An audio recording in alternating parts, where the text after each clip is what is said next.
Estimation का क्या मतलब होता है? एस्टिमेशन का मतलब मैं आपको समझाता हूँ। एस्टिमेशन का मतलब आप ऐसे समझें कि फर्ज करें कि आप अपने किसी दोस्त से बात कर रहे हैं, या चले आप ऐसा करें कि आप फर्ज करें आप स्कूल में एग्जाम दे रहे हैं, आप क्लास 4 में पढ़ते हैं, 5 में पढ़ते हैं। आपका एक क्वेश्चन आया कि 25 को आपको मल्टीप्लाई बाय 4 करना है। आपने इसको मल्टीप्लाई करके आंसर लिखा 101। तो बताएं, ये आपने आंसर सही लिखा है गलत लिखा है? सर गलत। गलत। गलत लिखा है, क्योंकि 25 को 4 से मल्टीप्लाई करें तो आंसर 100 आता है, 101 थोड़ी आता है। तो एग्जामिनर क्या करेगा, इस पे क्रॉस लगाएगा, और अगर ये 1 मार्क का सवाल होगा तो आपको 1 मार्क में से 0 दे देगा। ठीक हो गया? अब एक दूसरी एग्जाम्पल है। दूसरी एग्जाम्पल ये है कि मैं आपसे कहता हूँ कि यार मुझे जो है मुझे जो है ना मिसाल के तौर पर मैं आपसे कहता हूँ, मुझे जो है ना गुलशन चौरंगी पर एक फ्लैट खरीदना है। तो आप मुझे बताएं ये फ्लैट कितने तक का आएगा? आप कहते हैं यार आप फला जगह पे फ्लैट अगर खरीदोगे तो अंदाजन तकरीबन कोई 50 लाख रुपए का फ्लैट आ जाएगा। अब मैं जाता हूँ एक्चुअली में फ्लैट खरीदने, और जब मैं फ्लैट खरीदता हूँ तो उस फ्लैट की वैल्यू होती है 50,25,000 रुपए। कितनी वैल्यू होती है? 50,25,000। तो जब मैं वापस आऊंगा तो आपने जो मुझे वैल्यू बताई थी कि भाई तकरीबन 50 लाख का फ्लैट आ जाएगा, तो मैं आपके बारे में क्या सोचूंगा? आपको मैं एक एक्सपीरियंस आदमी सोचूंगा, या मैं सोचूंगा नहीं ये तो बेवकूफ है, इसको कुछ पता ही नहीं है? एक्सपीरियंस्ड। आप कहेंगे एक्सपीरियंस आदमी है यार, इसने 50 लाख रुपए बोला था और तकरीबन 50 लाख रुपए में फ्लैट आ गया, इसका मतलब है ये बंदा एक्सपीरियंस है, इसका जो है वो अंदाजा अच्छा था। लेकिन आपके दूसरे वाले बंदे के अंदाजे में 25,000 का फर्क था। उसने 50 लाख बोला था, आपके खर्च हुए 50,25,000। और जो पहले वाली एग्जाम्पल थी इसमें आपका आंसर 100 आना चाहिए था, लेकिन आपका आंसर 101 आया, और एक की वैल्यू की चेंज की वजह से आपने आंसर गलत कर दिया। तो हम ऐसा क्यों करते हैं? एग्जाम के सवाल में अगर वैल्यू 1 भी ज्यादा है तो हम उसको क्रॉस कर देते हैं।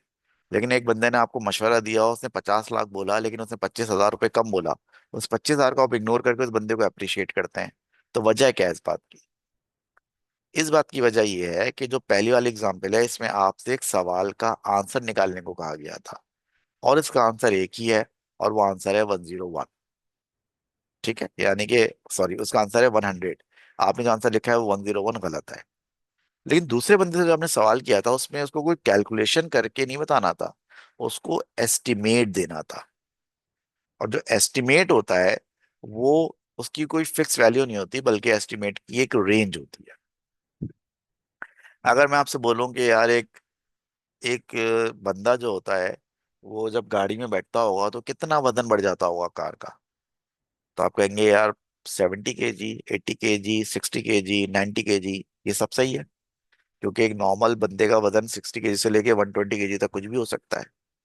तो यहाँ पर आप कोई भी आंसर बताएंगे तो वो दायरे आप किसी एक पर्टिकुलर बंदे का वजन करके थोड़ी बता रहे हैं, आप एक एस्टिमेट बता रहे हैं।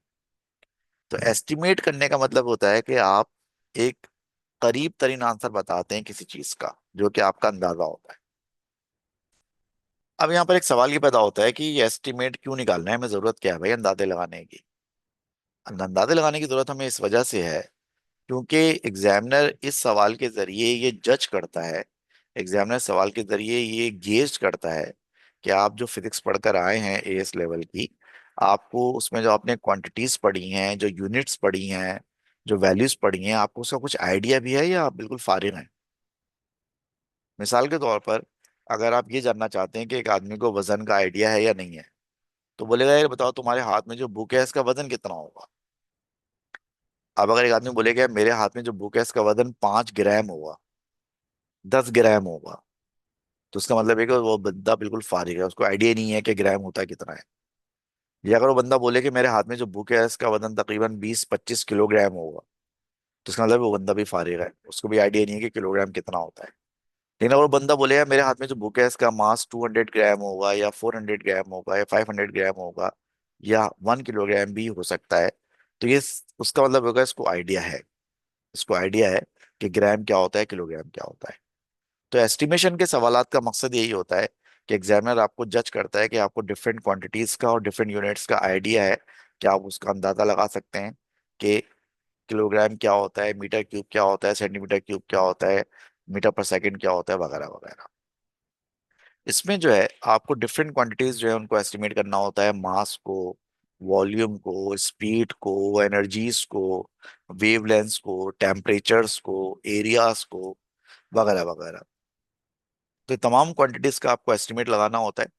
अब ये सवाल सॉल्व कैसे होगा, देखें, ये सवाल का कोई पैटर्न तो है नहीं कि मैं आपको 100 चीजों के मास याद करा दूं या 100 चीजों के वॉल्यूम मास करा करा दूं। एग्जामिनर तो कुछ भी पूछ सकता है। एग्जामिनर तो एक दफा पूछा था कि एक इंसान की जो खोपड़ी होती है, स्कल होता है, उसका वॉल्यूम कितना होता है। एग्जामिनर ने एक दफा ये भी पूछा था कि एक कार का जो टायर होता है उसका वॉल्यूम कितना होता है। एग्जामिनर ने ये भी पूछा था कि जो आपका लाइन खींचने वाला स्केल होता है उसका मास कितना होता है। एग्जामिनर तो ये भी पूछ चुका है कि एक बंदा जब पैदल चल रहा होता है तो उसकी काइनेटिक एनर्जी कितनी होती है। एग्जामिनर तो ये भी पूछ चुका है कि एक आइडल बंदे की पूरी बॉडी का वॉल्यूम कितना होता है। तो ये कोई एक, मुझे थोड़ी पता है एग्जामिनर क्या पूछेगा। मुझे तो वो सोचना सीखना है कि मेरे अंदर इतना कॉमन सेंस हो कि मैं एग्जामिनर के इस तरह के सवालात का जवाब दे सकूं। अब इस सवाल का जवाब देने के लिए आपके अंदर कुछ स्किल्स होना चाहिए। नंबर वन, आपके अंदर स्किल होना चाहिए, एक तो आपका कॉमन सेंस अच्छा होना चाहिए। दूसरा है कि आपको यूनिट्स बड़ी अच्छी तरह, आपको कन्वर्जन बड़ी अच्छी तरह पता हो।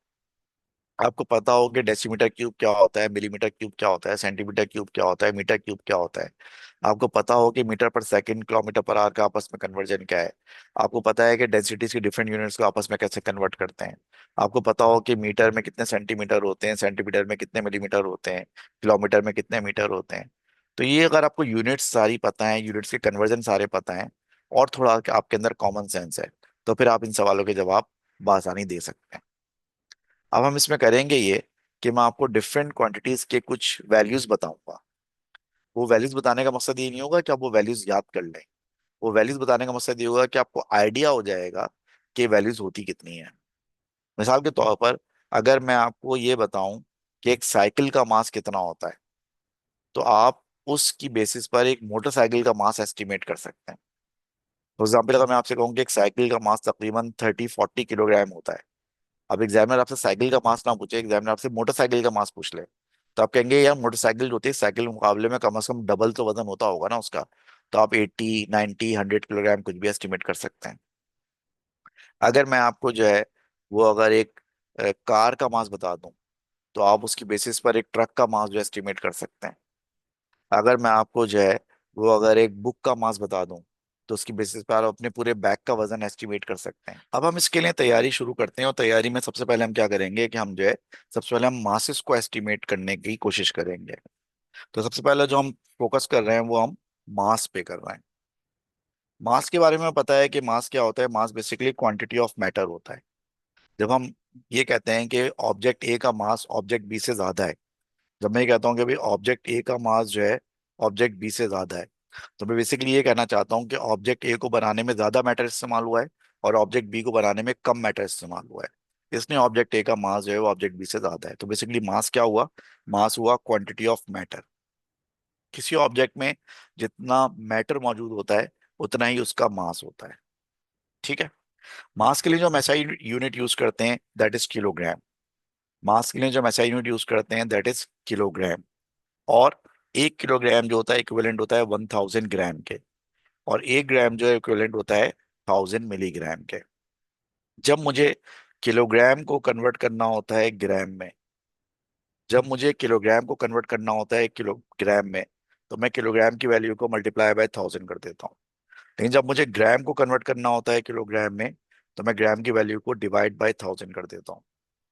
जब मुझे ग्राम को कन्वर्ट करना होता है मिलीग्राम में, तो मैं ग्राम को मल्टीप्लाई बाय 1000 कर देता हूँ। और जब मुझे मिलीग्राम को कन्वर्ट करना होता है ग्राम में, तो मैं इस वैल्यू को डिवाइड बाय 1000 कर देता हूँ। तो किलोग्राम से ग्राम और ग्राम से मिलीग्राम का जो कन्वर्जन है वो 1000 टाइम्स का है। 1000 का फैक्टर यहाँ पर इन्वॉल्व होगा।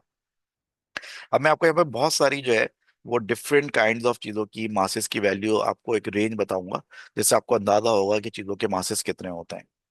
अगर मैं आपको सबसे पहले एक इलेक्ट्रॉन का मास बताऊं, तो आपको पता है कि इलेक्ट्रॉन जो है one of the one of the smallest things in the universe. तो यूनिवर्स में जो छोटी तरीन चीजें हैं उनमें से इलेक्ट्रॉन भी एक। इलेक्ट्रॉन का मास हार्डली जो होता है वो 9.11 एक्सपोनेंट -31 किलोग्राम होता है। बेशक अब इसका मास याद ना रखें, लेकिन आपको ये आइडिया होना चाहिए कि इलेक्ट्रॉन का जो मास है उसका ऑर्डर तकरीबन 10 की पावर -30 से भी ज्यादा है। -31 इसका किलोग्राम इसका मास होता है। प्रोटॉन का मास जो होता है वो तकरीबन इलेक्ट्रॉन से जो है कोई 2000 टाइम ज्यादा होता है, और उसका मास तकरीबन कोई 1.67 राउंड ऑफ करके -27 किलोग्राम होता है। यानी कि इलेक्ट्रॉन का मास जो है वो 10 की पावर -31 किलोग्राम के ऑर्डर में होता है, और प्रोटॉन का जो मास होता है वो 10 की पावर -27 किलोग्राम के ऑर्डर में होता है। हाइड्रोजन एटम का जो मास होता है वो भी तकरीबन इसी ऑर्डर में होगा, 10 की पावर -27 किलोग्राम के ऑर्डर में होगा। क्योंकि हाइड्रोजन के एटम में सिर्फ एक प्रोटॉन ही तो होता है, बाकी इलेक्ट्रॉन भी होता है, लेकिन इलेक्ट्रॉन तो आपको पता है कि 2000 टाइम्स लाइटर है प्रोटॉन से। तो आप ये समझ लेंगे कि हाइड्रोजन के एटम का जो मास होता है वो तकरीबन सारे का सारा प्रोटॉन का मास ही होता है। इलेक्ट्रॉन न्यूट्रिनो जो है, ये भी हम आगे चीज पढ़ेंगे पार्टिकल फिजिक्स में, it is a type of particle but it is even smaller than electron. और इसके मास का जो ऑर्डर होता है वो तकरीबन 10 की पावर -35 किलोग्राम के आसपास आप ले सकते हैं, उसको आप अज्यूम कर सकते हैं। एक पेंसिल का मास कितना होगा? हाँ भाई। Sir one Varisha. हाँ वरीशा, दोबारा बोलो, क्या कहा तुमने? 1 ग्राम। 1 ग्राम तो कम हो जाएगा यार। मानूर फाइव बताओ टू जरा। 5 to 6 grams। 5 to 6 ग्राम भी सर मेरे ख्याल से। 25। मानूर तुम्हारी आवाज नहीं आ रही। 20 to 30 ग्राम। हाँ, 20 gram is a good gas. एक पेंसिल का मास मेरे ख्याल से एटलीस्ट आप 10 ग्राम से तो स्टार्ट करें, और 10 ग्राम से 50 ग्राम के बीच में any gas will be a good gas. So 10 gram, 20 gram, 30 gram, pencil का मास इतना होता है around this. Mass of a rule. Rule मतलब जो स्केल जिससे आप लाइन खींचते हैं, अगर वो छोटा वाला रूल है जिससे नॉर्मली आप पेंसिल में लाइन, कॉपी में लाइन खींचते हैं, तो भी ऑलमोस्ट इतना ही होता होगा, 10 ग्राम से 50 ग्राम। हाँ, अगर आप थोड़े बड़े रूल पर आ जाए, 30 सेंटीमीटर वाला रूल, तो उसका मास थोड़ा ज्यादा होगा, वो 30 से 60, 70 ले लें। अगर आप मीटर रूल जो पूरा 1 मीटर का होता है, उसका मास शायद थोड़ा और ज्यादा होता होगा, वो 70, 80, 90, 100 ग्राम तक होता होगा। एक एप्पल का मास अभी हमने एस्टिमेट किया था, कितना होता होगा एप्पल का मास? हाँ भैया, एनी गैस? एप्पल का मास अभी तो बताया था मैंने। आपने आई गेस 100 या समथिंग ग्राम्स बताया था। हाँ, एक एप्पल का मास जो है वो समझ लें आप, मेरे ख्याल से 150 ग्राम से लेकर 300 ग्राम तक एक अच्छा गैस होगा। किलोग्राम में लिखेंगे तो 0.15 से लेकर 0.30 किलोग्राम तक एक अच्छा गैस मेरे ख्याल से होगा। मास ऑफ एन एडल्ट पर्सन। एक एडल्ट बंदे का मास कितना होता है, ये तो आप गैस कर सकते हैं ना यार, आप सब माशाल्लाह से एडल्ट हैं। 50, 50। 50, 50 सही है। 50 तो थोड़ा कम है, लेकिन चलो लाइबा तुम अपने हिसाब से बता रही हो तो शायद चल जाएगा, सर लेकिन चलो सही 55 है। से 75 तक। हाँ सही है। 50 किलोग्राम से लेकर मेरे ख्याल में 120 किलोग्राम तक सारे गैसेस सही होंगे। 50 किलोग्राम से 120 किलोग्राम तक मेरे ख्याल में सारे गैसेस जो सही होंगे। ठीक है। तो ये अब देखें, आप में से कुछ लोगों को तो मैं पर्सनली जानता हूँ। For example Zaid. जैद तुम हो भी क्लास में? जी सर, यहीं पे हूँ। हाँ जैद, तुम्हारा वेट अभी कितना चल रहा है आजकल? सर इस रेंज से बाहर हो जाएगा शायद अगले बाहर हो महीने। जाएगा। अच्छा, जैद को मैं आप लोगों को बताऊं कि जैद बेसिकली जो है वो the mass of an for the mass of an adult person. Football का मास कितना होता होगा? सर 2 kg की तो होगी मिनिमम। 700 grams at least. हाँ, तो वैसे मैं फुटबॉल का वो कोई बहुत बड़ा फैन तो नहीं हूँ, लेकिन मुझे याद पड़ता है मैं अभी कुछ अर्से पहले क्लास में पढ़ा रहा था, तो मेरी क्लास में कोई एक लड़का था, वो हमारे कॉलेज की फुटबॉल की टीम का कैप्टन था। तो उसने मुझे एग्जैक्ट मास बताया था कि सर फुटबॉल का एग्जैक्ट मास ये होता है इंटरनेशनली। तो उसने मेरे ख्याल में 500 समथिंग बताया था ग्राम। 500 समथिंग ग्राम बताया था। तो मेरा ख्याल ये है कि any gas between 400 to 800 gram would be a good gas. और किलोग्राम में अगर इसको लिखेंगे तो क्या होगा? 0.4 किलोग्राम से 0.8 किलोग्राम के बीच में। ठीक हो गया। चलें, अगला वाला बड़ा इंटरेस्टिंग है। Mass of a drop of water. एक पानी के ड्रॉप का मास कितना होता होगा? ये तो वन हाँ, ग्राम से भी कम होना चाहिए। तो वही पूछ रहा हूँ कितना होना चाहिए। हाँ भाई अयान, तुम बताओ, तुम तजर्बेकार आदमी हो उन लोगों में सब में। अयान, ड्रॉप ऑफ वाटर का मास कितना होना चाहिए? सर मैं गेस करने की जरूरत नहीं है, मेरे पास वैल्यू लिखी हुई है। ओ माय गॉड, बड़े अपडेटेड बंदा है यार ये तो। चलो, तुम मत बताओ, मैं अपडेटेड वैल्यू गैस करो जरा बाकी लोग। वरीशा, तुम गैस करो, एक ड्रॉप ऑफ वाटर का मास क्या होना सर चाहिए? इसका मुझे लगता है वही 10 रेज टू पावर माइनस में जाएगा, जैसे माइनस प्रोटॉन कितना? वगैरह का क्या है। माइनस? नहीं, प्रोटॉन तो खैर बहुत ही हल्का होता है। पानी के एक पानी के ड्रॉप में जो है ट्रिलियंस ऑफ ट्रिलियंस प्रोटॉन होते होंगे। प्रोटॉन तो एक बहुत ही अच्छा। छोटी चीज है। लेकिन बहरहाल, इसका मास माइनस में ही जाएगा। और आप किलोग्राम में लिखेंगे ना, तो पानी के ड्रॉप का मास तकरीबन 10 की पावर -5 किलोग्राम के आसपास होना चाहिए। यानी कि तकरीबन ये बनेगा, अराउंड कोई 10 मिलीग्राम बनेगा तकरीबन। 10 मिलीग्राम के आसपास होगा पानी के ड्रॉप का मास। हाँ भाई अयान, तुम्हारे पास यही वैल्यू लिखी हुई है या डिफरेंट है? ये लिखी हुई है। ये लिखी हुई है, सही, इसका मतलब मैंने सही गैस किया फिर। ऑलराइट। अच्छा बताओ, एक सैंड ग्रेन का, एक रेत का जो जर्रा होता है, उसका मास कितना होता होगा? पहले ही गैस करो कि पानी के ड्रॉप से ज्यादा भारी होता होगा या हल्का होता होगा? सर हल्का। भारी। हल्का होता होगा। एक रेत का जर्रा पानी के ड्रॉप से हल्का होता है, जाहिर है हल्का होता है। तो आपके ख्याल में उसका मास भी 10 की पावर -5 से भी कम होना चाहिए। तो एक सैंड ग्रेन के लिए जो मास है उसका एक अच्छा एस्टिमेट 10 की पावर -8 किलोग्राम के आसपास हो सकता है। अगर आप -7 भी लिख देंगे तो वहां से एग्जामिनर एक्सेप्ट कर लेगा। -9 भी लिख देंगे तो एग्जामिनर एक्सेप्ट कर लेगा। तो -8 के आसपास होना चाहिए। एलिफेंट का मास, अब देखें, रेत के जरिए से डायरेक्ट हम एलिफेंट पे उठ के आ गए। एलिफेंट का मास गैस करें कितना होता होगा? Sir 200 kilo. 200 किलो? अबे कैसी बातें कर रहा है यार। बकरीद पे जो गाय कटती है ना, उसमें जो गोश्त निकलता है वो 200 किलोग्राम से ज्यादा निकल जाता है। Sir 1000 2000 kg at least.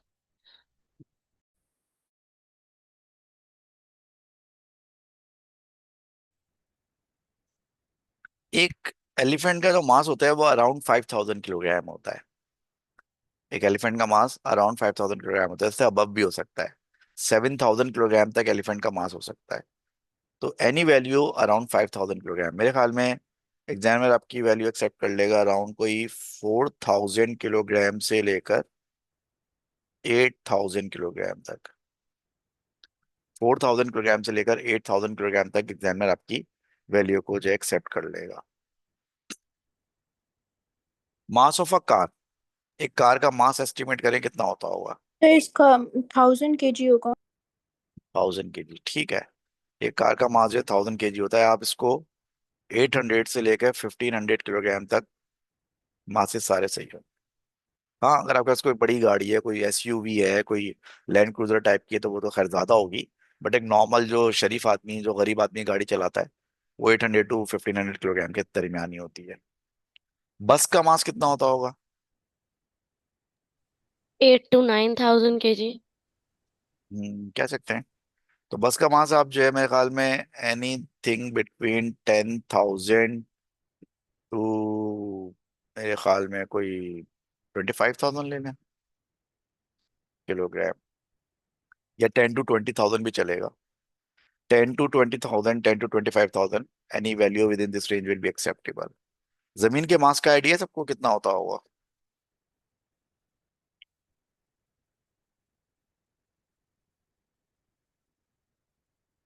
हाँ भाई, any idea about mass of earth? No sir. No idea. जमीन का जो एग्जैक्ट मास होता है, मैं लिख देता हूँ आपको, जमीन का जो एग्जैक्ट मास होता है वो होता है 6 एक्सपोनेंट 24 किलोग्राम। आप बेशक इसकी एग्जैक्ट वैल्यू याद ना करें, लेकिन बस आप ये याद रखेंगे कि यह जमीन का मास 10 की पावर 24 किलोग्राम के ऑर्डर में होता है। ठीक है। मास ऑफ मून कितना होता होगा? अगर जमीन का 24 है तो मून का कितना होगा?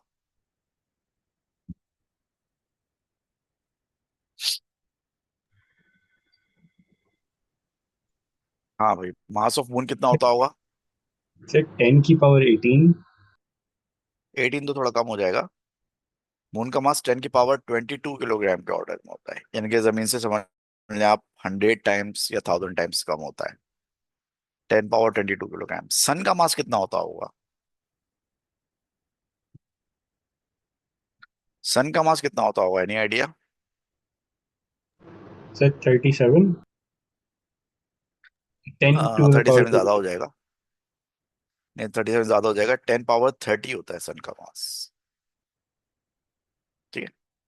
तो जमीन का मास 10 पावर 24 के ऑर्डर में, मून का मास 10 पावर 22 के ऑर्डर में, सन का मास 10 पावर 30 के ऑर्डर में। एक कंटेनर शिप का मास कितना होता होगा? एक शिप जिसमें कंटेनर भरे हुए हैं फुल, उसका मास आपके ख्याल में कितने ऑर्डर में होता होगा? 10 की पावर।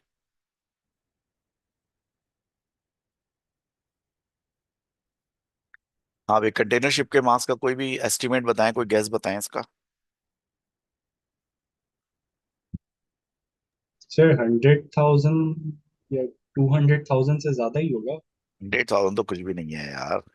100,000 का तो एक कंटेनर ही होता होगा। एक कंटेनर नहीं होता होगा, चलो 10 कंटेनर होते होंगे, 5-10 कंटेनर होते होंगे। जहाज का बहुत ज्यादा वेट होता है। एक शिप जो कंटेनर शिप का मास अराउंड कोई 10 पावर 8 किलोग्राम के आसपास हो सकता है।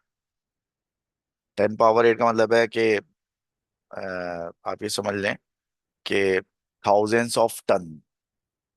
1 टन इज 1,000 किलोग्राम, तो समझो 10,000 या 100,000 टन के आसपास कंटेनर शिप का मास होता है। उससे ज्यादा भी हो सकता है। तो ये हमने जो बहुत सारी बातें की, ये मासेस से रिलेटेड है। अब देखें, मैंने जो आपको जितनी भी चीजों का मास बताया है, जरूरी नहीं है कि एग्जामिनर इनका मास पूछे आपसे। लेकिन अब एग्जामिनर आपसे किसी और चीज का मास पूछेगा ना, तो आपको आइडिया होगा कि मासेस होते कितने हैं। मैंने आपको इलेक्ट्रॉन से लेकर अर्थ तक और वाटर ड्रॉप से लेकर कंटेनर शिप तक के मासेस डिस्कस किए। तो आपके जहन में थोड़ी सी आपकी ब्रेन स्टॉर्म हुई हुई है, आपको थोड़ा आइडिया हुआ होगा कि मासेस जो होते हैं वो किस रेंज में होते हैं। तो आई होप कि एग्जामिनर, मिसाल एग्जामिनर ने आपसे बोला कि यार आपकी जो सामने मेज रखी है, जिस मेज पर आप लिखकर काम कर रहे हो, उसका मास कितना होगा, तो आप अंदाजा लगाओगे आप कि यार इस मेज का मास जो है बंदे के मास से तो कम ही होना चाहिए। बंदे का मास 50-60 केजी है, तो मेज का मास 20-25 केजी होगा। या अगर एग्जामिनर आपसे पूछ ले कि यार आपके सामने जो पेपर रखा हुआ है, इस पेपर का मास कितना होगा, अब आप कहोगे यार पेंसिल का मास तकरीबन 10-20-30 ग्राम होता है, तो पेपर का मास पेंसिल के बराबर होगा तकरीबन ही। तो पेपर का मास भी कोई 10-20 ग्राम ही होगा, लाइक दिस। ठीक है। तो बेसिकली इससे आपको थोड़ा गैस करने में आपको आसानी होगी। अब हम बात करेंगे वॉल्यूम्स पे। अब देखें वॉल्यूम बेसिकली क्या होता है। वॉल्यूम जो है बेसिकली स्पेस ऑक्यूपाइड होता है। यानी कोई चीज जितना स्पेस ऑक्यूपाई करती है, वो उसका वॉल्यूम कहलाती है। वॉल्यूम की जैसा यूनिट होती है वो मीटर क्यूब होती है। 1 मीटर क्यूब में 1000 डेसीमीटर क्यूब होते हैं। 1 डेसीमीटर क्यूब में 1000 सेंटीमीटर क्यूब होते हैं। और 1 सेंटीमीटर क्यूब में 1000 मिलीमीटर क्यूब होते हैं। पहले तो आप अच्छी तरह एक बात समझें। ये जो हम डेसीमीटर क्यूब कह रहे हैं, यही डेसीमीटर क्यूब बेसिकली लीटर्स होता है। जो हम कहते हैं ना कि 1 लीटर दूध, 2 लीटर दूध, या 1 लीटर पानी, 2 लीटर पानी, तो ये लीटर जो होता है बेसिकली डेसीमीटर क्यूब होता है।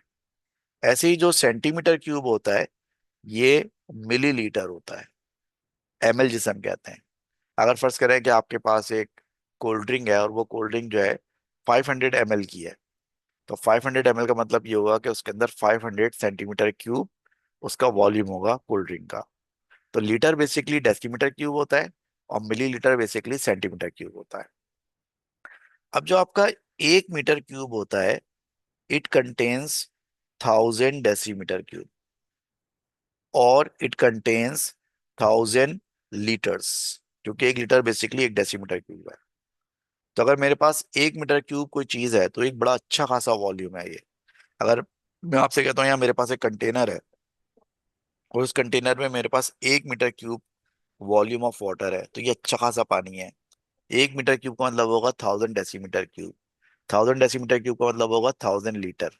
यानी कि अगर आप उस कंटेनर में 1 लीटर वाली 1000 अगर ड्रिंक्स डाल दें, तो 1000 जो ऐसी ड्रिंक्स होंगी लीटर वाली, वो मिलेंगी तो 1 मीटर क्यूब बनेगा। So 1 metre cube is quite a big volume. 1000 litres, 1000 decimetre cube.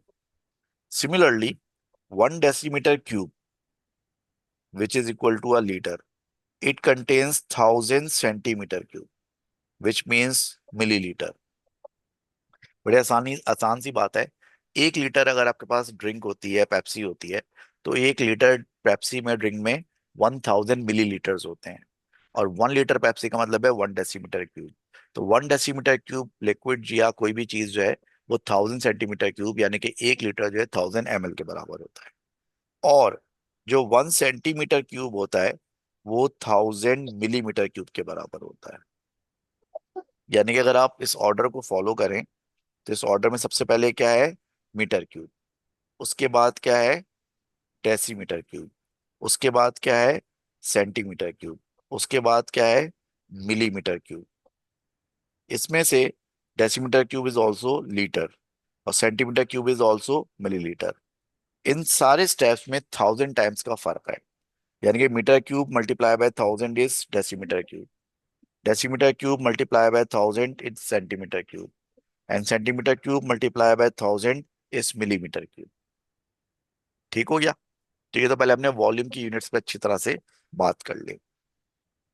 अब सबसे पहले अगर आपसे कहा जाए कि जो 1 ग्लास पानी होता है उसका वॉल्यूम क्या होता है, 1 ग्लास पानी जो होता है उसका वॉल्यूम क्या होता है।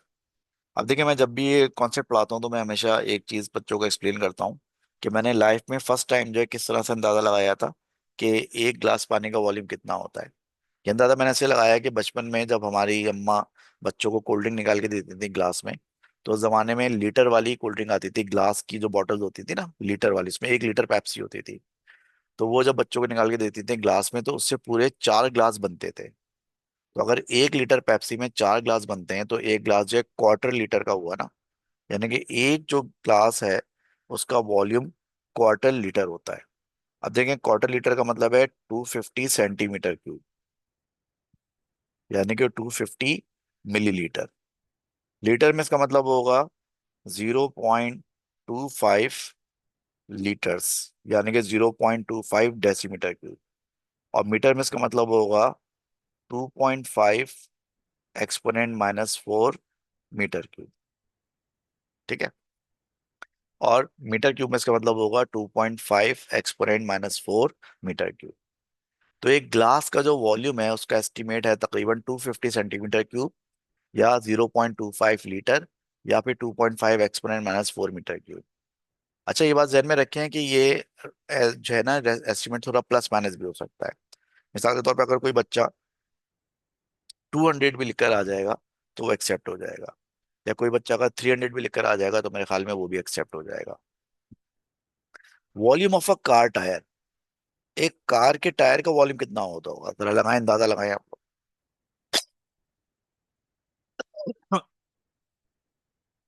एक कार के टायर का वॉल्यूम कितना होता होगा अंदाजा। हाँ भैया, नहीं आइडिया। सर 2 लीटर, नहीं सर, उससे सॉरी 10 लीटर्स।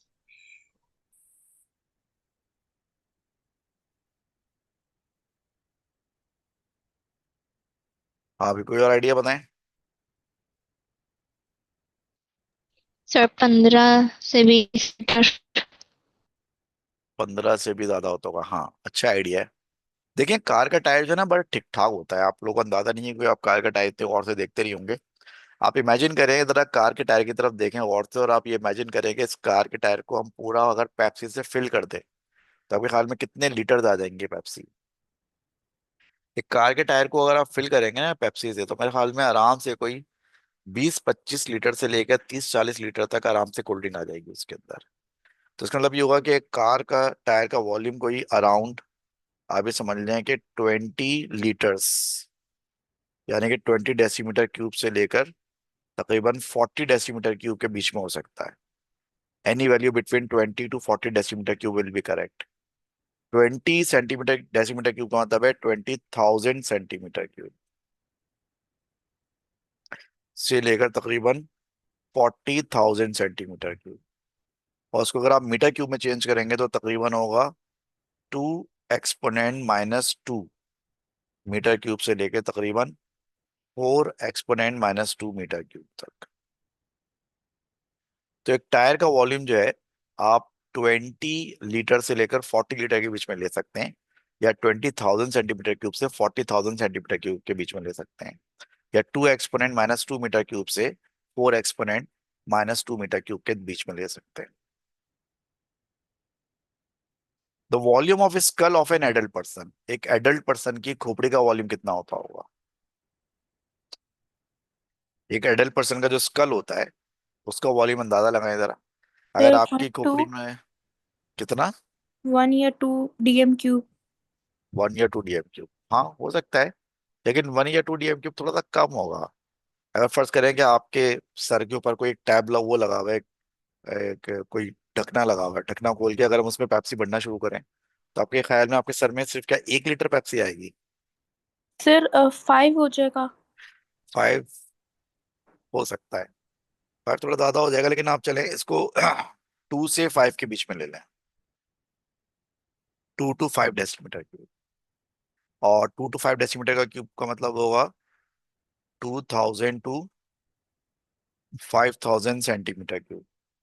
और मीटर क्यूब में होगा 0.0002।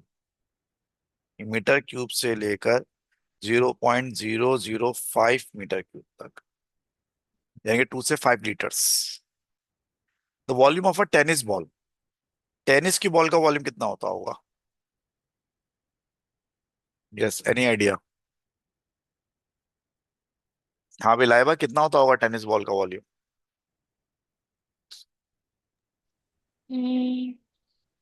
सर 1000।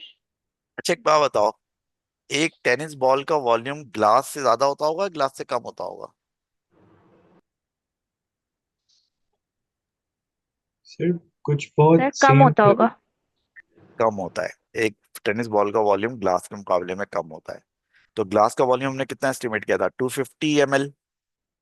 तो इसका मतलब है कि टेनिस बॉल का वॉल्यूम 250 ml से कम होता होगा। तो इसको वन हम एक, हंड्रेड 150 ml। हाँ हम इसको दे सकते हैं तकरीबन 150 सेंटीमीटर क्यूब से लेकर 250 सेंटीमीटर क्यूब के बीच में कोई भी वैल्यू अच्छी होगी। और इसको सेंटीमीटर क्यूब में अगर मिलीमीटर क्यूब, मीटर क्यूब में अगर लिखें तो कितना होगा ये? डेसीमीटर क्यूब में ये होगा 0.15 से लेकर 0.25 डेसीमीटर क्यूब तक। और मीटर क्यूब में कितना होगा? 1.5 एक्सपोनेंट -4 से लेकर 2.5 एक्सपोनेंट -4 मीटर क्यूब तक हो सकता है। वॉल्यूम ऑफ फुटबॉल, फुटबॉल का वॉल्यूम कितना होता होगा? 5 DM³ हाँ 5 DM क्यूब से थोड़ा कम ही होता होगा, क्योंकि जितने इंसान का स्कल साइज होता है तकरीबन उतना ही फुटबॉल का भी साइज होता है। तो इसका भी आप 2 to 5 डेसीमीटर क्यूब ले सकते हैं, यानी कि वही ऊपर बन जाएगा, एडल्ट पर्सन की स्कल वाला ही बन जाएगा। तो 2000 से 5000 सेंटीमीटर क्यूब बनेगा। और 0.002 मीटर क्यूब से 0.004 मीटर क्यूब बन जाएगा। एक एडल्ट पर्सन का वॉल्यूम कितना होता होगा? हाँ भाई, अगर एक बंदे के सर से लेके पैर तक पूरी बॉडी में अगर कोल्ड ड्रिंक भर दें तो कितनी पेप्सी आ जाएगी? हाँ भैया, अगर एक एडल्ट पर्सन की सर से लेकर पैर तक कोल्ड ड्रिंक भर दें पूरी बॉडी में कितनी आ जाएगी? Yes अफसा? 60 liters। 60 litres is a good gas. और कोई इसके अलावा? Any other gas? हाँ वरिशा को गैस करो। सर 50 to 60 होगा। हाँ, एक एडल्ट पर्सन की बॉडी का वॉल्यूम जो है वो 50 डेसीमीटर क्यूब, यानी कि 50 लीटर से लेकर 100 डेसीमीटर क्यूब तक हो सकता है। Again depending on the body, पहले कुछ लोगों की बॉडी बहुत छोटी सी होती है, कुछ लोगों की बॉडी बहुत बड़ी होती है। सो एक 50 डेसीमीटर क्यूब से लेकर 100 डेसीमीटर क्यूब, यानी कि 50 लीटर से 100 लीटर तक। इसको अगर हम सेंटीमीटर क्यूब में लिखेंगे तो हो जाएगा 50,000 सेंटीमीटर क्यूब से लेकर 100,000 सेंटीमीटर क्यूब तक। और उसको अगर हम मीटर में लिखेंगे तो ये होगा 5 एक्सपोनेंट -2 मीटर क्यूब से लेकर 0.1 मीटर क्यूब तक। ये एक पूरे इंसान की, एडल्ट पर्सन की बॉडी के वॉल्यूम का एस्टिमेट हो जाएगा। अब हम जरा थोड़ी सी, हमने वॉल्यूम पे बड़ी तफसील से बात कर ली, अब हम जरा बात करेंगे डेंसिटी पर। डेंसिटी के बारे में आप सब जानते हैं, डेंसिटी क्या होती है? Density mass per unit volume होती है।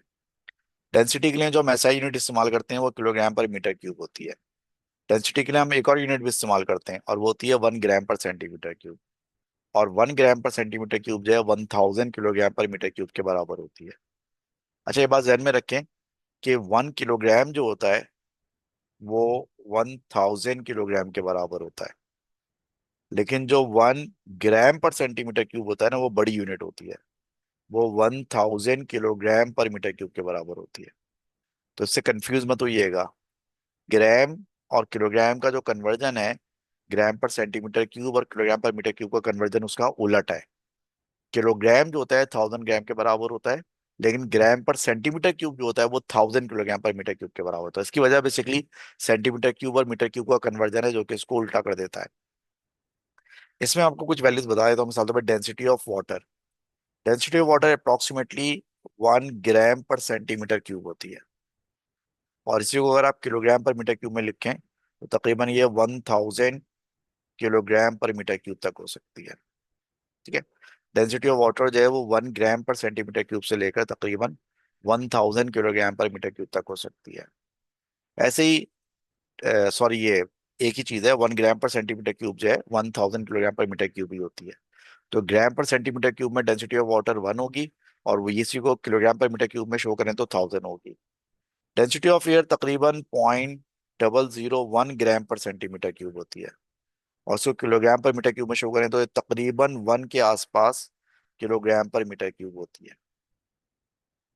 डेंसिटी ऑफ अ मेटल, एक मेटल की जो डेंसिटी है वो आप समझ लें, अगर किलोग्राम पर मीटर क्यूब में शो करें, ग्राम पर सेंटीमीटर क्यूब में शो करें, तकरीबन 10 से 30 ग्राम पर centimetre cube is a good gas.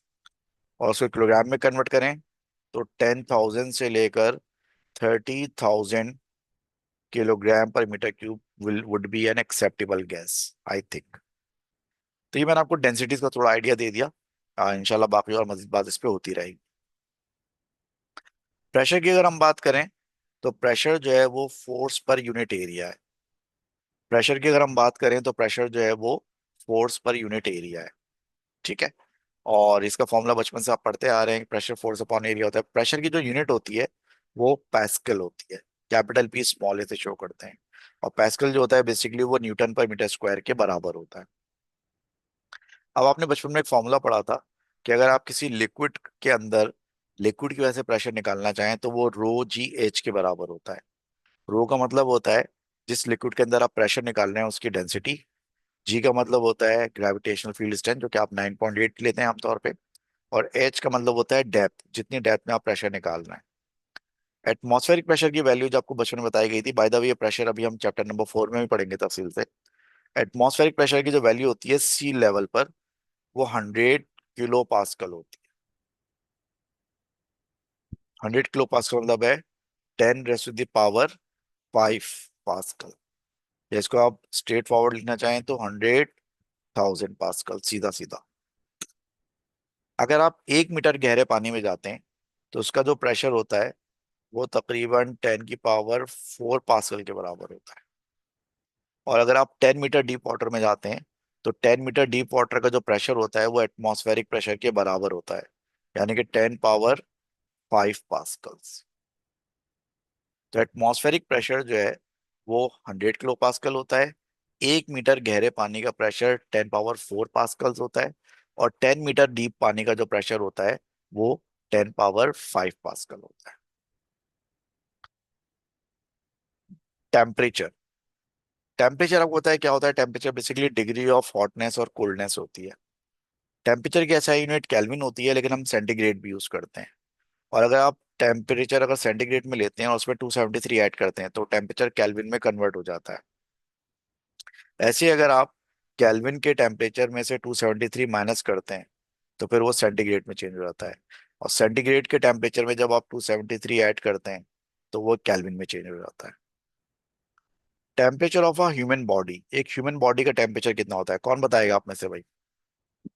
Human body का टेम्परेचर कितना होता है भाई? हाँ भाई, मानूर कितना होता है? 30 से 30। हफ्सा क्या बोला था तुमने? मैंने नहीं कहा था। अच्छा, लाइबा तुमने बोला था? जी सर, 37 डिग्री। 37 डिग्री सेंटीग्रेड होता है। तो ये तकरीबन 37 डिग्री सेंटीग्रेड होता है। केल्विन में कितना होगा? केल्विन में 300। 310 केल्विन होता है। और फ़ारेनहाइट में? फ़ारेनहाइट वैसे हम यूज करते नहीं है, लेकिन आपको पता होगा कि फ़ारेनहाइट में तकरीबन 98 पॉइंट समथिंग होता है, मेरे ख्याल से 98.6 होता है शायद। ठीक है, तो बॉडी टेम्परेचर तो आपको पता ही है कि नॉर्मल बॉडी टेम्परेचर कितना होता है। अदर्स और कुछ छोटे मोटे कांस्टेंट जो बार बार आएंगे। Wavelength of visible light. हाँ भाई, वेवलेंथ ऑफ विजिबल लाइट याद है? वरिशा तुम बताओ, wavelength of visible light. Varisha, wavelength of visible light याद है? Sir temperature of electric cooker रह गया। अच्छा, टेम्परेचर ऑफ इलेक्ट्रिक कुकर मैंने डिस्प्ले लिख दिया। टेम्परेचर ऑफ इलेक्ट्रिक कुकर जो होता है, जब कुकर में खाना बन रहा होता है, उसका टेम्परेचर ज़ाहिर 100 से तो ऊपर ही होता है। मेरे ख्याल में अराउंड कोई 150 से अबव ही होगा टेम्परेचर। 150 सेंटीग्रेड से लेकर तकरीबन 400 के दरमियान इलेक्ट्रिक कुकर का टेम्परेचर होता होगा। ठीक है। हाँ, वेवलेंथ ऑफ विजिबल लाइट की बात हो रही थी, कौन बता रहा था? वरिशा बता रही थी। हाँ भाई Varisha, wavelength of visible light idea है कोई? सर मुझे उतने सही से याद नहीं है, पर कोई 400-500 नैनोमीटर था। बेहतरीन यार, तुम्हें याद है। तो बोला जी, परेशान हो रही हो। 400 नैनोमीटर से लेकर 700 नैनोमीटर तक होती है विजिबल लाइट की वेवलेंथ। अच्छा, इसको अगर हम मीटर में लिखें तो ये बनता है 4 एक्सपोनेंट -7 मीटर से लेकर 7 एक्सपोनेंट -7 मीटर तक। ये विजिबल लाइट की वेवलेंथ की रेंज होती है। अच्छा, जरा अयान ये बताओ कि ये जो विजिबल लाइट होती है, इसके कलर जरा मुझे बताओ, जरा पढ़ के, कौन कौन से कलर होते हैं विजिबल लाइट में? Orange yellow blue red, orange, orange. Blue आवाज नहीं आ इंडिगो रही तुम्हारी यार। अयान, तुम्हारी आवाज नहीं आ रही। रेड ऑरेंज येलो ठीक है, ब्लू आगे। नहीं, इंडिगो ब्लू कहाँ से आ वायलेट गया? एक कलर बीच में मिस कर दिया ना तुमने। 14 अगस्त का कौन सा कलर होता है? Green green green. ग्रीन, उसके बाद ब्लू, ब्लू के बाद indigo violet indigo and violet. अब देखें, ये जो 7 कलर भाई ने पढ़ के बताए आपको, red, orange, yellow, green, blue, Indigo and wallet, इसमें एक एक्सट्रीम पर है रेड और दूसरी एक्सट्रीम पर है वॉलेट। तो हमारे पास जो वेवलेंथ की रेंज है, उसकी एक एक्सट्रीम पर 400 है और दूसरी एक्सट्रीम पर 700 है नैनोमीटर। तो जरा हम में से मुझे कौन बताएगा कि 400 पर कौन कौन सा वाला कलर होता है, रेड या वॉलेट? Sir red. 400 नैनोमीटर पे वॉलेट कलर होता है। और 700 नैनोमीटर पे कौन सा कलर होता है? रेड कलर होता है। यानी कि रेड कलर की वेवलेंथ ज्यादा होती है, सबसे ज्यादा वेवलेंथ रेड कलर की होती है। तो सबसे ज्यादा वेवलेंथ रेड कलर की होती है। फिर उससे कम वेवलेंथ ये ऑरेंज कलर की होगी, उससे कम वेवलेंथ येलो कलर की होगी, उससे कम वेवलेंथ जो है ग्रीन कलर की होगी, उससे कम वेवलेंथ ब्लू कलर की होगी, उससे कम वेवलेंथ इंडिगो की होगी। और सबसे कम जो वेवलेंथ होती है विजिबल लाइट में, वो वॉलेट कलर की होती है। अब एग्जामिनर आपसे रेड कलर की वेवलेंथ पूछेगा, आप 700 नैनोमीटर लिख देगा। वॉलेट की पूछेगा, 400 लिख देगा। अब रेड और वॉलेट के बीच में अगर कोई कलर बोलता है, तब अंदाजे से आप कोई भी वेवलेंथ बोल सकते हैं। मिसाल के तौर पर बोलता है भाई ग्रीन कलर की वेवलेंथ क्या होगी, तो ग्रीन कलर आपको पता है 400 और 700 के बीच में कहीं ना कहीं आएगा। तो आप 550 बोल दें, आप 600 बोल दें, 500 बोल दें, सब चलेगा। स्पीड ऑफ साउंड याद है किसी को कितनी होती है? Around 340, 330 metre. 330। हाँ, speed of sound 330 metre per second होती है एयर में। कहाँ पर होती है? एयर में। अच्छा, ये स्पीड ऑफ साउंड तकरीबन 1500 मीटर पर सेकेंड होती है अराउंड। कहाँ पर? वाटर में। और ये स्पीड ऑफ साउंड होती है अबव 5000 मीटर्स पर सेकेंड होती है। कहाँ पर? मेटल्स में, यानी कि सॉलिड्स में। तो speed of sound different medium में डिफरेंट होती है। सबसे कम स्पीड ऑफ साउंड जो होती है गैसेस में होती है। एयर में इसकी स्पीड तकरीबन 330 मीटर पर सेकेंड होती है। उससे ज्यादा स्पीड जो है लिक्विड्स में होती है। वाटर में इसकी speed approximately 1500 metre per second होती है। और सबसे ज्यादा ये सॉलिड्स में होती है, लाइक मेटल्स। मेटल्स में इसकी स्पीड जो है वो अबव 5000 मीटर पर सेकेंड होती है। फ्रीक्वेंसी ऑफ ऑडिबल साउंड, इंसान जो फ्रीक्वेंसी सुन सकता है उसकी range. 20 hertz 20 hertz to to 20,000 hertz. 20,000। 20 hertz to 20,000 hertz. ठीक है, ये तो सभी को पता होता है। Value of young modulus. अब देखें, अगर आप जिंदगी में पहली दफा एएस पढ़ रहे हैं तो आपको बिल्कुल आइडिया नहीं होगा कि यंग मॉड्यूलस क्या होता है। लेकिन मैं फिलहाल आपको ये बता देता हूँ कि यंग मॉड्यूलस की जो वैल्यू होती है वो 10 की पावर 11 पास्कल के ऑर्डर में होती है आसपास। अब यंग मॉडुलस क्या होता है, जब यंग मॉडुलस आएगा तब देखा जाएगा। लेकिन यंग मॉडुलस जो होता है उसकी वैल्यू आमतौर पे 10 की पावर 11 के आसपास होती है। किसी मटेरियल के लिए थोड़ी ज्यादा होती है, किसी मटेरियल के लिए थोड़ी कम होती है, लेकिन जो भी वैल्यू होती है 10 टू द पावर 11 के आसपास ही होती है। Speed of a sprinter. Sprinter का मतलब होता है जो 100 मीटर की रेस में भागते हैं ना, जो वो कौन पता है क्या नाम था उसका, Usain Usain Bolt, fastest man on the earth. तो स्प्रिंटर वो लोग होते हैं। स्प्रिंटर जो भागता है ओलंपिक में, या जो एथलीट होते हैं उसमें कंपटीशन में हिस्सा लेते हैं, उनकी एवरेज जो स्पीड होती है वो तकरीबन अराउंड 10 मीटर्स पर सेकेंड होती है। ये स्प्रिंटर की स्पीड है। अगर आप भागेंगे तो आपकी थोड़ी कम होगी, अगर आप प्रोफेशनल रनर नहीं है तो। मैं भागूंगा तो बहुत ही कम होगी, मुझसे तो भागा ही नहीं जाता। तो एक स्प्रिंटर की जो स्पीड होती है तकरीबन 10 मीटर पर सेकेंड के आसपास होती है। इसको अगर आप किलोमीटर्स पर आवर में लिखें तो अराउंड कोई 35-36 किलोमीटर पर आवर जो है एक स्प्रिंटर की स्पीड होती है। जब एक बंदा नॉर्मल वॉक करता होगा तो क्या स्पीड होती होगी उसकी,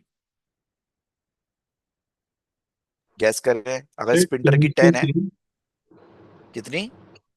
सर 2 से 3। मैं तो समझता हूँ 2-3 भी ज्यादा है। तो मेरे ख्याल में इसको आप 1 to 2 मीटर पर सेकंड भी काफी है मेरे ख्याल में। और 1 किलोमीटर पर आवर में बनेगी तकरीबन कोई 4 to 8 किलोमीटर पर आवर। ठीक है। अगर आप वॉक कर रहे हैं तो वॉक करते हुए आप मैक्सिमम कितना दूर चले जाएंगे, 4-5 किलोमीटर चले जाएंगे 1 घंटे में। और 1 सेकंड में आप वॉक करते वक्त मैक्सिमम कितना डिस्टेंस कवर कर लेंगे, 1 मीटर 2 मीटर बस। ठीक है। So that's it. तो हमने काफी सारी चीजों के यहाँ पर अंदाजे लगाए। अब हम मैं मेरा कहना ये नहीं है कि हमने दुनिया की हर चीज की वैल्यू को यहाँ पर डिस्कस कर लिया, लेकिन हमने काफी सारी चीजों की वैल्यू को डिस्कस कर लिया। तब इससे ये होगा कि जब एग्जामिनर आपसे किसी वैल्यू को एस्टिमेट करने को कहेगा तो आपको काफी हेल्प मिलेगी। इन एडिशन टू दैट, आप जो पूरा सिलेबस पढ़ते रहेंगे ग्रेजुअली, आपके पूरे 11 चैप्टर हैं। कहीं आप वेवलेंथ पढ़ेंगे, कहीं आप करंट पढ़ेंगे, कहीं आप पावर पढ़ेंगे, कहीं आप एनर्जी पढ़ेंगे। तो वहां भी आपको ग्रेजुअली ऐसा ऐसा आइडिया होता रहेगा कि वैल्यूज क्या होती हैं। अब हम जरा जल्दी जल्दी में ये 5 क्वेश्चंस हैं, पास्ट पेपर से इनको सॉल्व कर लेते हैं ताकि टॉपिक हमारा खत्म हो जाए ये। और ये जल्दी जल्दी इनको सॉल्व कर लेते हैं। सबसे पहला जो सवाल है, कह रहा है कि एक ओलंपिक में एथलीट है जिसका मास 80 किलोग्राम है। वो 100 मीटर की रेस में भाग रहा है। तो what should be the best estimate of his mean kinetic energy? इसकी काइनेटिक एनर्जी का बेस्ट एस्टिमेट क्या होगा? अब देखें काइनेटिक एनर्जी का फॉर्मूला क्या होता है। काइनेटिक एनर्जी का फॉर्मूला होता है ½ mv²। काइनेटिक एनर्जी का फॉर्मूला होता है ½ mv²।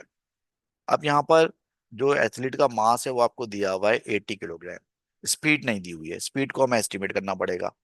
अभी अभी मैंने आपको ऊपर बताया है कि एक एथलीट जो होता है, स्प्रिंटर जो होता है, उसकी स्पीड तकरीबन कितनी होती है, अराउंड उसकी एवरेज स्पीड 10 मीटर पर सेकंड के आसपास होती है। तो यहाँ मैं स्पीड की जगह 10 लिख दूंगा तो उसका स्क्वायर हो जाएगा। 2 से 8 कैंसिल होगा, 4 तो हो जाएगा 40 × 100, यानी कि 400। 4000।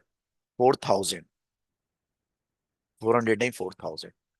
इट मीन्स कि एक एथलीट की जो काइनेटिक एनर्जी है उसका एक अच्छा एस्टिमेट जो है वो 4000 जूल्स होगा। उसकी एनर्जी का, काइनेटिक एनर्जी का अच्छा एस्टिमेट जो है वो 4000 जूल्स होगा। ठीक है।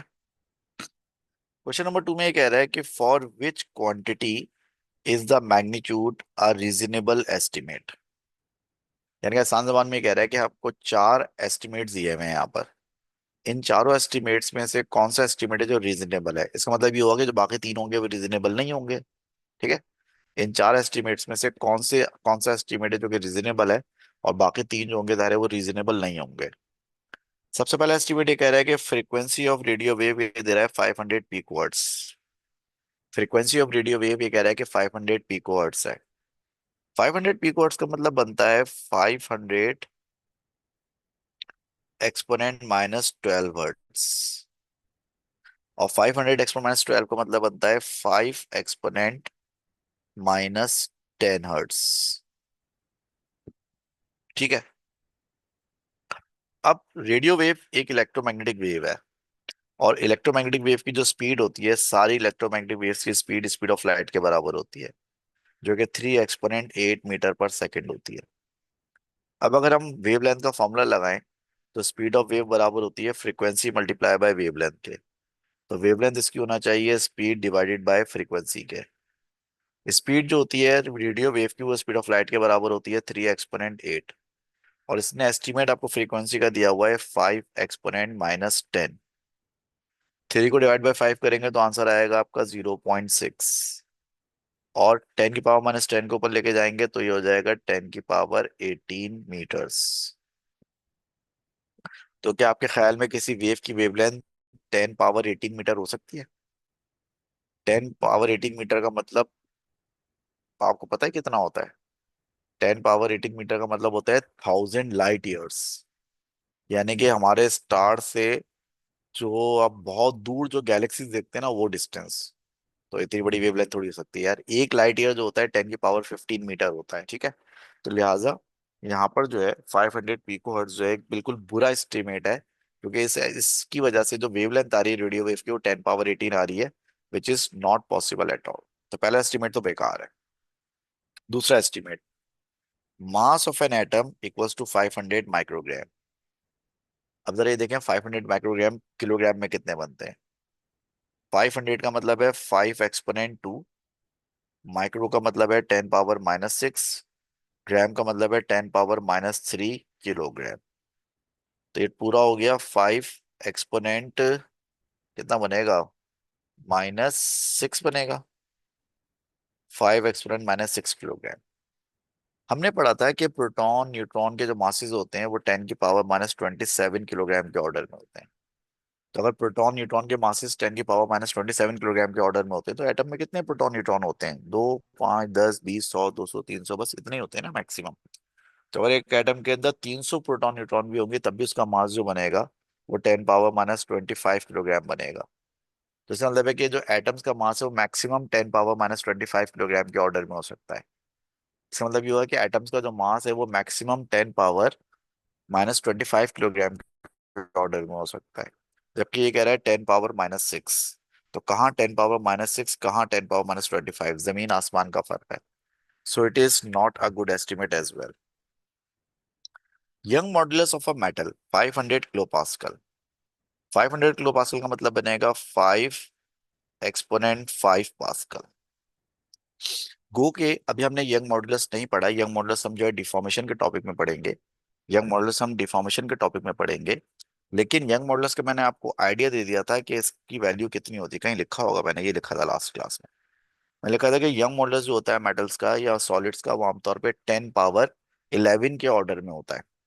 अब इससे अगर थोड़ा बहुत नीचे हो जाए तो चल जाएगा। 10 पावर 10 भी एक गुड एस्टिमेट है, 10 पावर 12 भी एक अच्छा एस्टिमेट है, 10 पावर 9 भी चले मैं मान लूंगा। बट 10 पावर 5 जो है ना, बहुत फर्क है। तो लिहाजा it is not a good estimate as well. आखिरी एस्टिमेट आपको दे रहा है wavelength of green light 500 nanometres. अब वेवलेंथ ऑफ ग्रीन लाइट का जो एस्टिमेट आपको दे रहा है 500 नैनोमीटर्स, इसको अगर आप पीछे रिकॉल करें तो मैंने आपसे कहा था कि जो विजिबल लाइट होती है उसकी वेवलेंथ 400 नैनोमीटर से 700 नैनोमीटर के बीच में होती है। जिसमें जो है रेड लाइट जो होती है उसकी वेवलेंथ 700 नैनोमीटर होती है, और वॉयलेट लाइट की वेवलेंथ 400 नैनोमीटर होती है। तो जो रेड और वॉयलेट है, इसके बीच में ही कहीं ग्रीन कलर आएगा ना। रेड होता है, फिर रेड के से पीछे ऑरेंज होता है, फिर येलो होता है, फिर येलो के पीछे ग्रीन होता है। तो ग्रीन जो है वो वॉलेट और रेड के बीच में ही आएगा कलर कहीं ना कहीं। और उसकी वेवलेंथ दायरे 400 और 700 के बीच में ही कहीं ना कहीं होगी। तो अगर कोई कहता है कि इसकी वेवलेंथ 500 नैनोमीटर हो सकती है, तो बिल्कुल हो सकती है, क्योंकि 500 नैनोमीटर जो है वो 400 और 700 के बीच में ही आ रहा है। So it would be a good estimate of wavelength of green light. ठीक है। तो लिहाजा इस एस्टिमेट का आंसर डी हो जाएगा। D is a reasonable estimate. बाकी ए बी सी जो है वो बहुत नॉन रियलिस्टिक हैं। They are not good estimates. बस समझ में आ गई सब लोगों के? जी सर। जी सर। ठीक हो गया। अब आगे चलते हैं। क्या the table shows some measurable quantities. इस टेबल में कुछ क्वांटिटीज को हमने मेजर किया। Which row gives the correct order of magnitude of the measurable quantity in the stated unit. इन चारों में से कौन सा एस्टिमेट सही है? Mass of a coin 10 power -4 kilogram. अब मैं आपको रियलाइज कराता हूँ कि 10⁻⁴ किलोग्राम का मतलब क्या है। 10⁻⁴ किलोग्राम का मतलब है 0.1 ग्राम। एक पेंसिल जो होती है 20, 25, 30 ग्राम की होती है। तो एक सिक्का जो होता है कॉइन, आपके ख्याल में 0.1 ग्राम का हो सकता है क्या? Any idea? आपके ख्याल में कॉइन 0.1 ग्राम का होना चाहिए? No sir. No sir. बिल्कुल नहीं हो सकता है। कॉइन अच्छे खासा है यार, कम से कम 5, 10, 15 ग्राम का तो होना चाहिए कॉइन। तो 0.1 ग्राम तो बहुत ही लो एस्टिमेट है, तो इज नॉट पॉसिबल। बी पे आते हैं। Thickness of a sheet of paper. एक शीट ऑफ पेपर की थिकनेस कितनी होनी चाहिए? क्या एक शीट ऑफ पेपर की थिकनेस 10⁻⁻² हो सकती है? 10⁻⁻² का मतलब है 10 सेंटीमीटर। 10⁻⁻² का मतलब, सॉरी, 10 सेंटीमीटर नहीं, 10⁻⁻² का मतलब है 1 सेंटीमीटर। तो क्या एक sheet of paper 1 centimetre thick हो सकती है? 1 सेंटीमीटर का मतलब होता है आप आपकी उंगली का एक छोटा सा हिस्सा, 1 सेंटीमीटर। तो इतना मोटा तो कागज नहीं होता ना। इतनी मोटी तो छोटी मोटी बुक होती है आपकी ना। कोई पतली पतली बुक होती है ना, वो इतनी मोटी हो सकती है। कागज तो इससे बहुत ज्यादा पतला होता है। कागज तो मिलीमीटर्स में होता है, फ्रैक्शन ऑफ मिलीमीटर में होता है। 1 मिलीमीटर से भी पतला होता है कागज तो। तीसरा है weight of an apple. Apple का वेट है 10⁻�0 न्यूटन। 10⁻�0 का मतलब क्या है? 1 न्यूटन। 1। 10⁻�0 का मतलब है 1 न्यूटन। 10⁻�0 का मतलब है 1 न्यूटन। अब 1 न्यूटन को अगर किलोग्राम में चेंज करें तो डिवाइड बाय 10 करना पड़ेगा। तो ये हो जाएगा 0.1 किलोग्राम। और 0.1 किलोग्राम का मतलब होता है 100 ग्राम। आपको याद होगा मैंने एस्टिमेशन का टॉपिक स्टार्ट करते वक्त आपसे कहा था कि एस्टिमेशन करने के लिए आपकी यूनिट्स कन्वर्जन बड़ा अच्छा होना चाहिए। जैसे यहाँ पे मैं यूनिट्स को कन्वर्ट कर रहा हूँ चीजों को सही तरह से पिक्चर करने के लिए।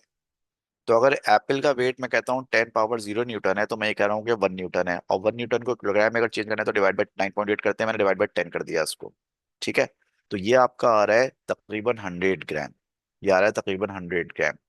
तो बताएं 100 ग्राम का एप्पल हो सकता है? जी सर। 100 ग्राम का सर एप्पल हो वो सकता है या नहीं हो सकता? 100 ग्राम का एप्पल बिल्कुल हो सकता है। ठीक है। तो 100 ग्राम का एप्पल बिल्कुल हो सकता है। और ये एक अच्छा एस्टिमेट है। हम देख लेते हैं इसके बाद वाला एस्टिमेट, शायद इससे भी अच्छा हो। ठीक है ना? तो अगला जो पार्ट है वो भी देख लेते हैं। अगले ऑप्शन में कह रहा है कि temperature of a person body 10⁻1 kelvin. 10⁻1 का मतलब बताओ क्या है? सर 10। 10 पावर मतलब 10 है। 10 केल्विन टेम्परेचर ये बोल रहा है। अच्छा, आप में से कोई मुझे बताएगा कि केल्विन टेम्परेचर को सेल्सियस सेंटीग्रेड टेम्परेचर में कैसे चेंज करते हैं? अच्छा, इसको हम प्लस कर देंगे 273 से। -273। ठीक है। केल्विन टेम्परेचर को सेंटीग्रेड में चेंज करने के लिए -273 करते हैं। तो आप 10 - 273 करेंगे तो ये बन जाएगा -263 सेंटीग्रेड। तो बताएं दुनिया में कोई ऐसा आदमी होगा जिसका बॉडी टेम्परेचर -263 डिग्री सेंटीग्रेड हो? नहीं सर। इम्पॉसिबल। तो इसका मतलब ये हुआ कि जो सी ऑप्शन था वही सबसे अच्छा था। 100 ग्राम का एप्पल बिल्कुल पॉसिबल है। 100 ग्राम का एप्पल बिल्कुल पॉसिबल है। लेकिन 0.1 ग्राम का सिक्का पॉसिबल नहीं है। 1 सेंटीमीटर मोटा कागज पॉसिबल नहीं है। और -263 का बॉडी टेम्परेचर पॉसिबल नहीं है इंसान का। Is that clear to everyone? बात समझ में आ गई अच्छी तरह से सब लोगों के? जी सर। अगला, विच एस्टिमेट इज रियलिस्टिक? इनमें से चारों में से कौन सा एस्टिमेट रियलिस्टिक है, इसको भी जरा हम देख। The kinetic energy of a bus travelling on an expressway is 30,000 joule. अगर एक बस एक हाईवे पे चल रही है, मोटर वे पे चल रही है, तो क्या ऐसा पॉसिबल है कि उसकी काइनेटिक एनर्जी 30,000 जूल हो? हाँ भाई। अगर एक बस हाईवे पे चल रही है तो क्या ऐसा पॉसिबल है कि उसकी काइनेटिक एनर्जी 30,000 जूल हो? आप में से कोई बताएगा?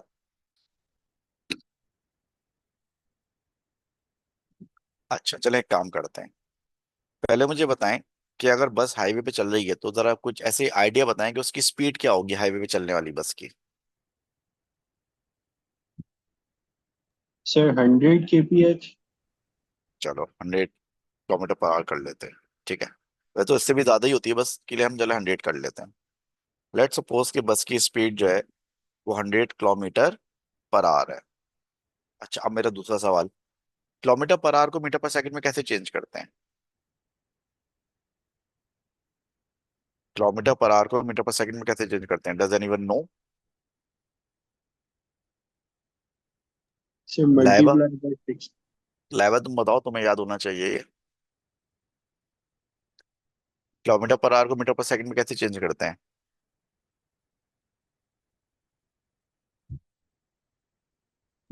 नहीं पता? से 3600 से मल्टीप्लाई करेंगे। कुछ नहीं करेंगे। किलोमीटर पर आवर को मीटर पर सेकंड में चेंज करने के लिए डिवाइड बाय 3.6 करते हैं। देखे ना, मैं दोबारा रिपीट कर रहा हूँ। मैंने आपसे कहा था कि एस्टिमेशन करने के लिए आपके कन्वर्जन बड़े अच्छे होना चाहिए, आपको पता होना चाहिए कि एक यूनिट को दूसरी यूनिट में कैसे कन्वर्ट करते हैं। बाद में काइनेमेटिक्स पढ़ेंगे तो मैं रिवाइज कराऊंगा आपको ये वाला कन्वर्जन। किलोमीटर पर आवर को मीटर पर सेकंड में चेंज करने के लिए डिवाइड बाय 3.6 करते हैं। जरा बताओ उसका आंसर क्या आ रहा है? 100 डिवाइड बाय 3.6, 27.7। 27.7। इसके कोई राउंड ऑफ वैल्यू ले लूं मैं? 30 ले लेता हूँ, चलो इसको। ठीक है, तो हमारे हिसाब से हमारा अंदाजा है कि एक हाईवे पे चलने वाली जो बस है उसकी स्पीड तकरीबन जो है 30 मीटर पर सेकंड होती है। ठीक है, तकरीबन 30 मीटर पर सेकंड होती है। ठीक, अब ये बोल रहा है कि बस की काइनेटिक एनर्जी 30,000 है।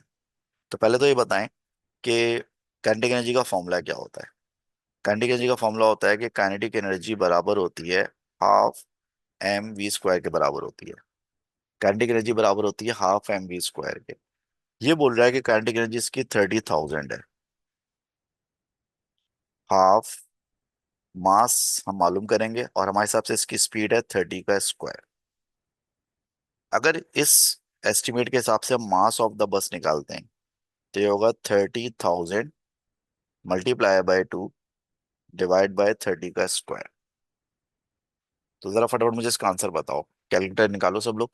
30,000 मल्टीप्लाई बाय 2 डिवाइड बाय 30 का स्क्वायर।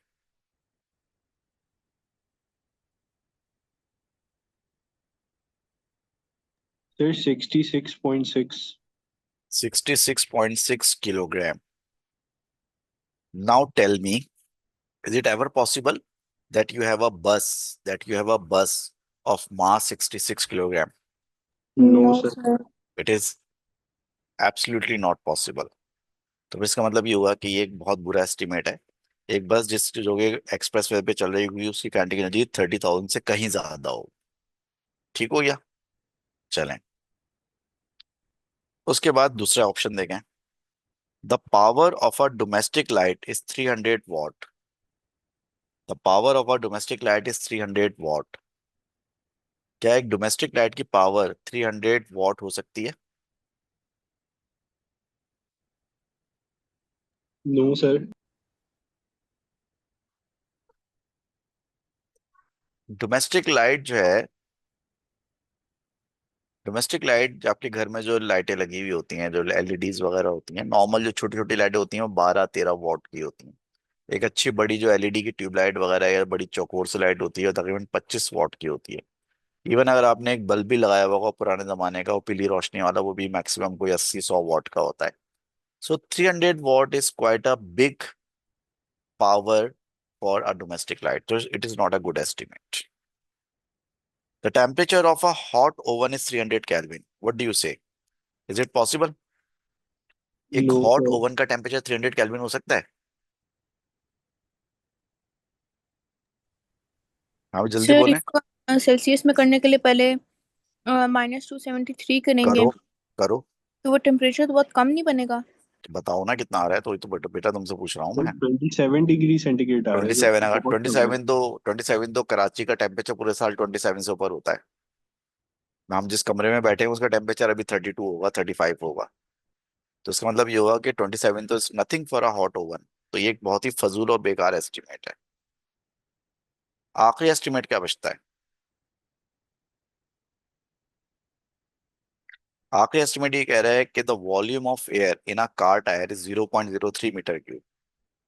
एक कार टायर में जो हवा का वॉल्यूम है वो 0.03 मीटर क्यूब है। अब हमें ये देखना है कि क्या ये पॉसिबल है या नहीं है। ठीक है, हमें देखना है कि क्या ये पॉसिबल है या नहीं है। बिल्कुल पॉसिबल है। अगर आप कन्वर्जन कर लेना तो आपकी जिंदगी बड़ी आसान हो जाएगी। मिसाल के तौर पे अगर मैं मीटर क्यूब को डेसीमीटर क्यूब में चेंज करना चाहूँ तो क्या करना होता है, बताओ तो जल्दी से। मीटर क्यूब को डेसीमीटर क्यूब में चेंज करना चाहूँ तो क्या करना होता है, जवाब चाहिए मुझे इसका। देखिए, मैं पहले भी आप लोगों से कई दफा कह चुका हूँ कि आप लोग क्लास लेने से सर पहले ना तैयारी क्या करें, लास्ट लेक्चर को पढ़ के आया करें, मैंने क्या पढ़ाया था, हम क्या पढ़ रहे हैं। Sir multiply by 1000। बिल्कुल, मल्टीप्लाई बाय 1000। देखो थोड़ा सा मैंने अभी सुनाना शुरू किया था, कितना सर हुआ, लैब ने फौरन जवाब दे दिया। तो 0.03 को मल्टीप्लाई बाय 1000 करें तो बनता है 30 डेसीमीटर क्यूब। और डेसीमीटर क्यूब का एक और नाम क्या होता है? Sir litre. Litre good, litre. Litre. यानी कि 30 लीटर। तो मैंने शायद ये डिस्कस किया होगा कि कार का जो टायर होता है उसके अंदर 30 लीटर पेप्सी आ सकती है। जी सर। जी बिल्कुल आ सर जी सकती है, सर। बिल्कुल आ सकती है। एक कार के टायर का वॉल्यूम तकरीबन इतना ही होता है, 30 litre, 40 litre, 25 litre. So it is a reasonable estimate, it is a reasonable estimate. तो हमारा आंसर डी हो जाएगा।